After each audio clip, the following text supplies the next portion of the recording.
केंद्र शासित प्रदेश लद्दाख को पूर्ण राज्य का दर्जा दिए जाने की मांग जोर पकड़ रही है। सामाजिक कार्यकर्ता सोनम वांगचुक 15 दिन से अनशन पर बैठे थे। इसी बीच उनके समर्थन में आए छात्रों ने सड़क पर हिंसक प्रदर्शन शुरू कर दिए। प्रदर्शनकारी और सुरक्षा बल आमने सामने आ गए और भीड़ को काबू करने के लिए सुरक्षा बल को बल का प्रयोग करना पड़ा। बहरहाल इस हिंसा को देखते हुए सोनम वांगचुक ने अनशन तो खत्म कर दिया है, लेकिन आगे क्या होगा ये देखना दिलचस्प होगा। लेकिन इस वक्त आपको दिखाते हैं कौन है सोनम वांगचुक, वो क्यों अनशन पर बैठे थे और क्या है केंद्र सरकार से उनकी प्रमुख मांग।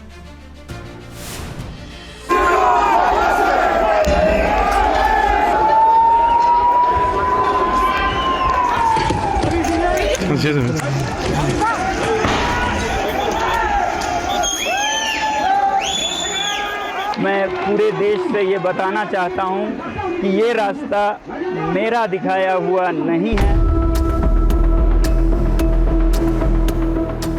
सोनम वांगचुक वो शख्सियत जो लद्दाख को पूर्ण राज्य का दर्जा दिलवाने के लिए अनशन को हथियार बनाकर सरकार तक अपनी आवाज पहुंचा रहे हैं। मैं चाहता हूं कि शांति के संदेश को सुने, जब वो शांति को अनसुनी कर दें, 1 बार अनशन, 2 बार अनशन, 5 बार तक अनशन करे कोई, लेह से दिल्ली तक पैदल चले आए शांति से और उसका भी कोई अनसुना कर दे, तो फिर इस तरह के हालात आते हैं। सोनम वांगचुक 15 दिन से अनशन कर रहे थे। इसी बीच लद्दाख में युवाओं का आक्रोश भड़क उठा। प्रदर्शनकारी हिंसा पर उतर आए, आगजनी की गई।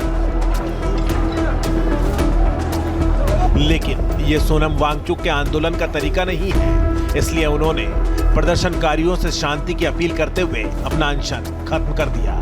मैं अपील करता हूं लद्दाख के युवा पीढ़ी से कि वो जो भी हो इस रास्ते पर न चलें, हिंसा के रास्ते पर।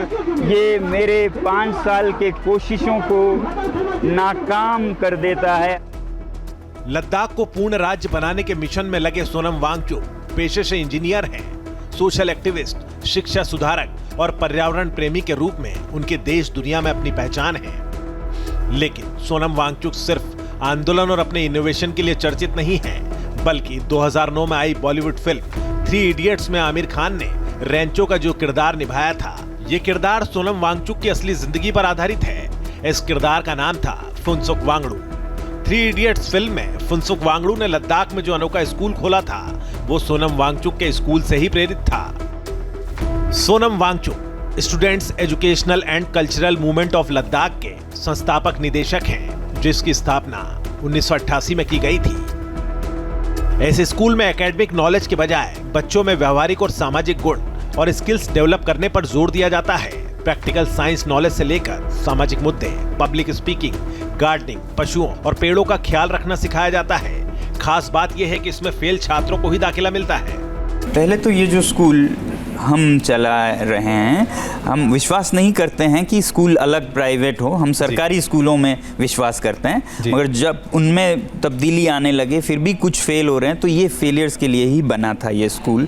और यहाँ की जो एडमिशन क्राइटेरिया है वो है कि आप फेल हुए हों या आपका परसेंटेज डिस्टिंक्शन काम नहीं आएगा यहाँ पर, क्योंकि फेल बच्चे नहीं होते हैं। प्रणाली फेल होती है उनकी खूबी को समझने में। उनमें ये खूबी नहीं तो वो खूबी है। स्कूल का कैंपस 20 एकड़ में फैला हुआ है और ये पूरा कैंपस सोलर एनर्जी से संचालित होता है और स्टूडेंट ही पूरा कैंपस मैनेज करते हैं। 1994 में वांगचुक ने सरकारी स्कूलों की व्यवस्था में सुधार के लिए ऑपरेशन न्यू होप भी लॉन्च किया था।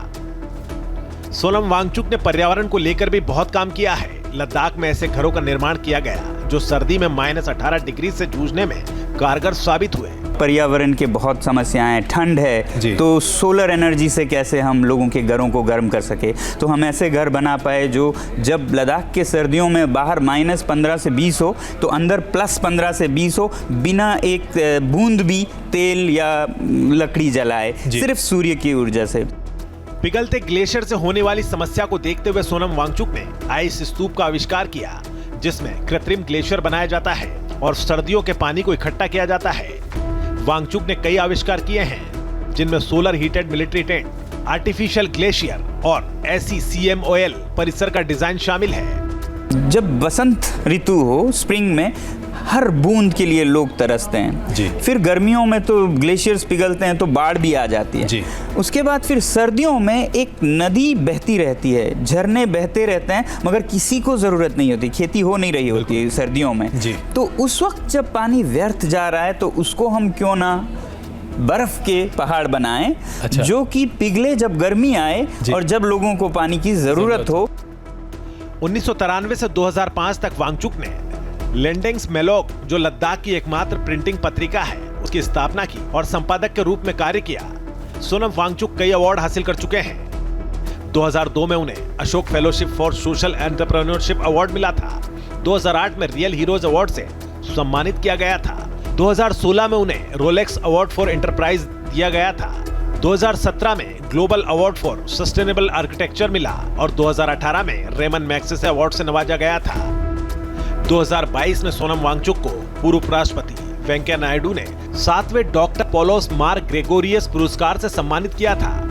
लद्दाख के हक के लिए सोनम वांगचुक साल 2019 से ही आंदोलन कर रहे हैं और पहले भी उपवास पर बैठ चुके हैं। उन्होंने प्रण लिया है कि जब तक लद्दाख को पूर्ण राज्य के तौर पर पहचान नहीं मिल जाती है, वो अनशन के जरिए अपनी आवाज सरकार तक पहुंचाते रहेंगे। ये बड़ास निकालने का समय नहीं है, शांति से ठंडे दिमाग से सरकार के साथ वार्तालाप करने का समय है। आज बस इतना ही, अभी बस इतना ही। बहुत बहुत धन्यवाद। जहाँ भक्ति है हर शब्द में, कथाओं में छुपे हैं दिव्य रहस्य और ज्योतिष देता है जीवन को दिशा। धर्म से जुड़ी हर बातों को जानने के लिए हमारे चैनल स्तुति को सब्सक्राइब करें। चैनल पर जाने के लिए इस लिंक पर क्लिक करें।